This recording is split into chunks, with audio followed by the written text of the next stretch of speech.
Well, we've seen the raucous chaos of the Edinburgh Christmas market this year, so I wondered whether they've just gone a little bit too far too loud, far too noisy and far too expensive. And I thought today we'd go to another couple of Scottish cities and see how they're doing Christmas.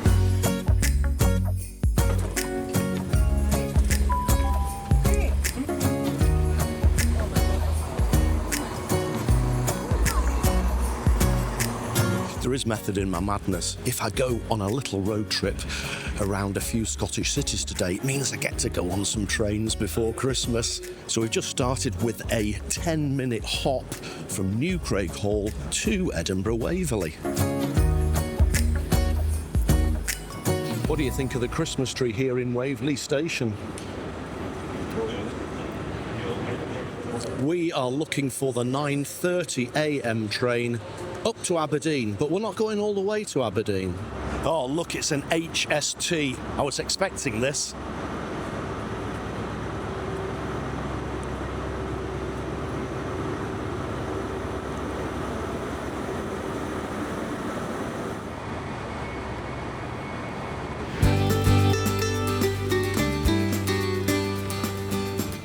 Gosh, it's a bit gloomy out there today, isn't it, as we cross the Forth Bridge. Today we're on a Class 43 HST train, high-speed train. Now these have been around for 40 plus years and most of them have been withdrawn from service. In fact, train enthusiasts will know that at the beginning of December, the last GWR units from way down south were withdrawn permanently. So that means that these units up here in Scotland are the final remaining Class 43s. So we really have to treasure them because they're not going to be around for very much longer. The problem is the new trains that are being introduced onto the UK network, whilst modern and sleek and based upon Japanese bullet train technology, I find the ride quality is very bumpy. And the interiors are very uncomfortable compared to these 40-year-old masterpieces. So it's the comfort factor and the nostalgia value that makes me want these HSTs to hang around just for a little bit longer.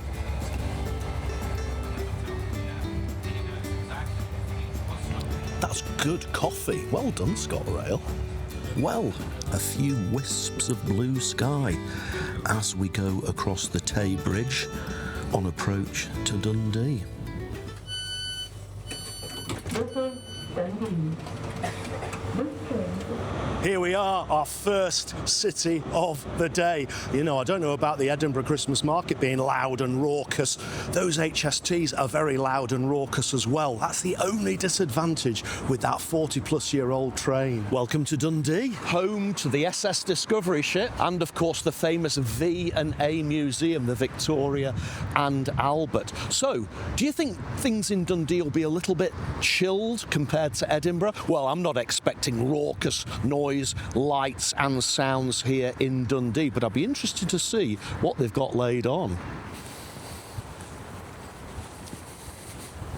Actually, it's quite pleasant today down here on the banks of the River Tay, with the railway bridge over there in the distance and the road bridge in the opposite direction. I have to say, though, those skies do look threatening, don't they? There's the parish church, and look at the contrast. The gloomy skies behind it, but it's being lit up by the sun from the other direction. Ah, a sign of Christmas. A few lights suspended above the streets. Let's ask desperate Dan if he knows where everything is today. What was that? Just over there. They have actually chosen a fabulous location for the Christmas festivities here in City Square. Does what it says on the tin, Dundee, Christmas in the Square. Oh yes, look, they're testing one of them swinging rides. The one at Edinburgh was called Matrix. This one's called Freak Out. And I probably would freak out if you got me on one of those things. Looks like we've got a mini big wheel. If I was 40 years younger, I might be tempted by the Alpine Party Funhouse. In order to fit a couple of cities in today, we had to arrive in Dundee quite early. So they've only just opened the fairground now. So I'm not expecting it to be very busy at all. Well, they have the usual wooden huts with the usual accompaniments.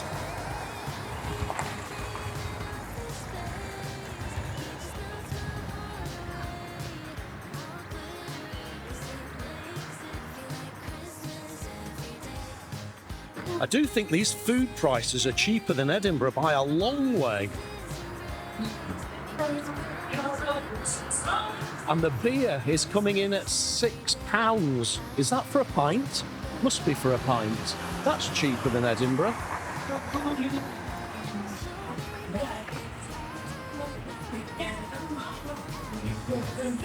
I hope that's not Rudolph. Well, he's not got a red nose.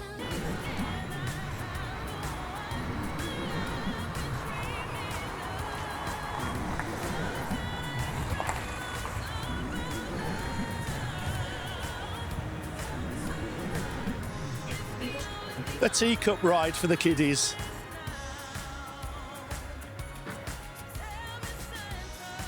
And look, Dundee's Helter Skelter doesn't have a bar underneath it. Right. All right, we've done Dundee. Let's head back to the station. We've got another city to do. Compact and bijou. That's how I would describe the Christmas market here in Dundee. Anything different to Edinburgh other than the size? Well, not really. Lots and lots of wooden huts, serving churros, serving beer, serving mulled wine. At least the prices are a little bit cheaper. And of course, the scale of the rides is a lot smaller. You haven't got your gigantic star flyers here, although that freak out ride did look quite scary, didn't it? We haven't bagged another HST on this section of the journey today.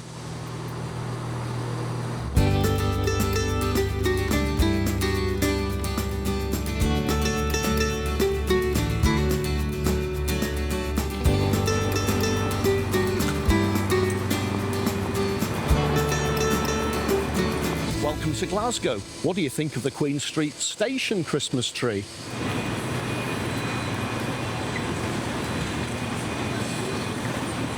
Do you know, that's funny, I can't for the life of me remember whether there was a Christmas tree at Dundee train station. Probably just missed it. Well, it's significantly busier in Glasgow and significantly gloomier as well. The weather has deteriorated as we've travelled down from Dundee. Oh, my favourite police box has been almost completely taken over by advertising. Now, they're doing things a lot differently in Glasgow this year. Normally, all the Christmas festivities take place in George Square, but George Square is being massively refurbished, renovated, changed. So actually, they've moved the majority of their festivities out of the city to Glasgow Green.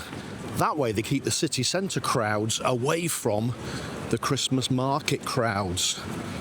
So it'll be interesting to see how this works. However, there is still a mini Christmas market down here at the bottom end of Buchanan Street.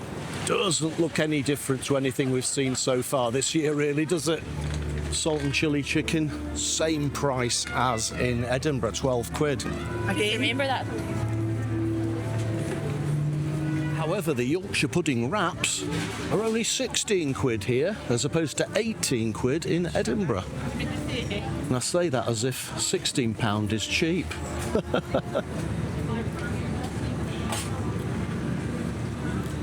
I think the big wheel here actually is a big wheel. It's bigger than the wheel we saw earlier in Dundee, isn't it? Lots of wooden huts filled with trinkets. So is it now the case that every Christmas market in the UK is effectively the same? It's just the scale that changes. Now, I do believe that what's on offer in Glasgow Green is much bigger and actually includes more of a big fairground theme park type vibe with some great big rides. So maybe that will impress us as we head to the second part of Glasgow's Christmas. After a mile's walk, here we are at a very rainy, very windswept Glasgow Green. Another big wheel. The things I do for YouTube. That rain is getting very, very, very hard now.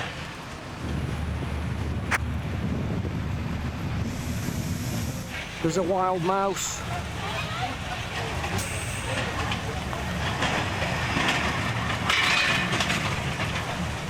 Actually, I might go on that wild mouse if it stops raining. Actually, the best plan would probably be to go in here, the Innocent Gun beer tent. At least we can stay dry. Most sensible people, I think, are staying at home this afternoon. More Yorkshire pudding wraps, and those are the cheapest yet, all in for 12 quid, compared to 16 that we saw earlier in Glasgow and 18 that we saw a week or so ago in Edinburgh. They've genuinely got some big rides here. This is more on a par with what you would expect to see in Hyde Park in London. That's the advantage of having it away from the city centre. Oh, this is much, much more my style. The Ghost Train. I think we may actually have to go on this.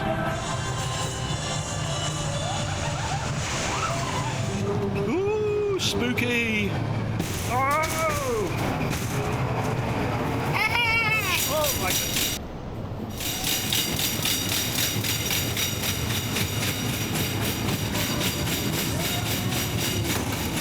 Here goes the little drop.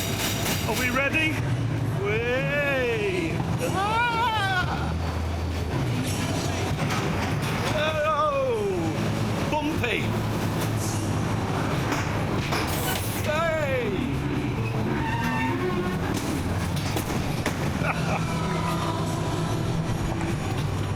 Boom! Imagine winning one of them gigantic dogs or pigs and having to take it home with you on the train.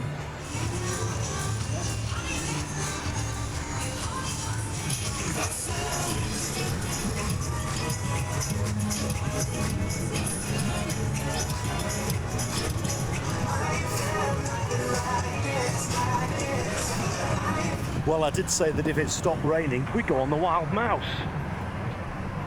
Stop raining.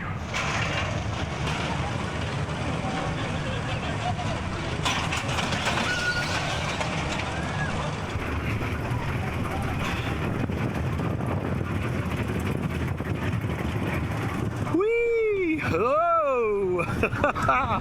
You get jolted round them bloody corners. Yo! My goodness!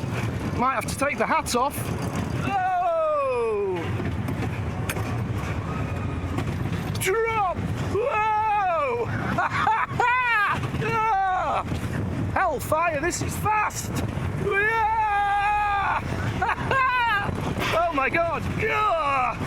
It's going to start spinning now, isn't it? Oh, spinning! Oh! Holy shit! Am I allowed to swear in my videos?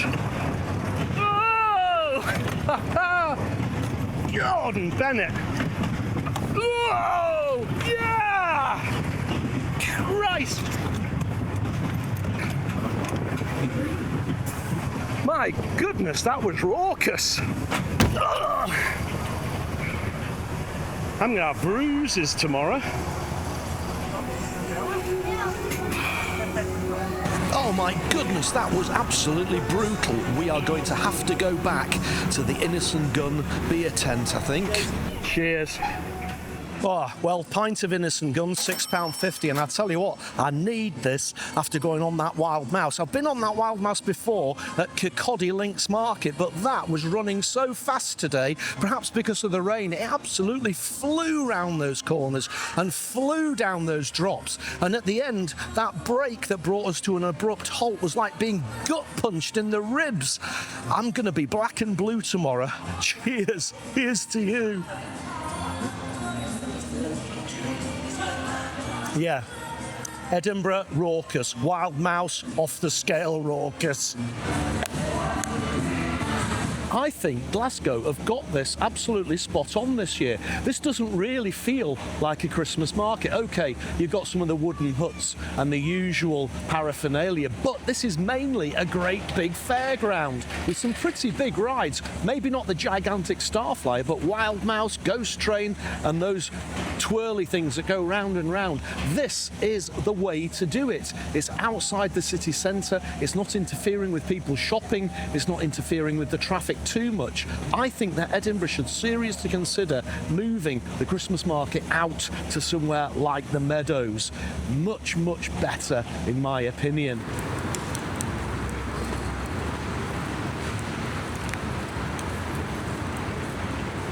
Well, I do think it's mission accomplished. Managed to get a few train rides in, including one on an HST, and we managed to check out how Glasgow and Dundee do Christmas compared to Edinburgh. Now, if you've watched my Edinburgh Christmas market videos, let me know down in the comments, what do you think of Dundee and Glasgow and how they compare to Edinburgh? If you want to learn a little bit more about where you can stay in Glasgow, have a look at this video, which is of the Grand Central Hotel. It's absolutely fabulous. I'll see you on the next video for some more travel adventures and a little drop of history.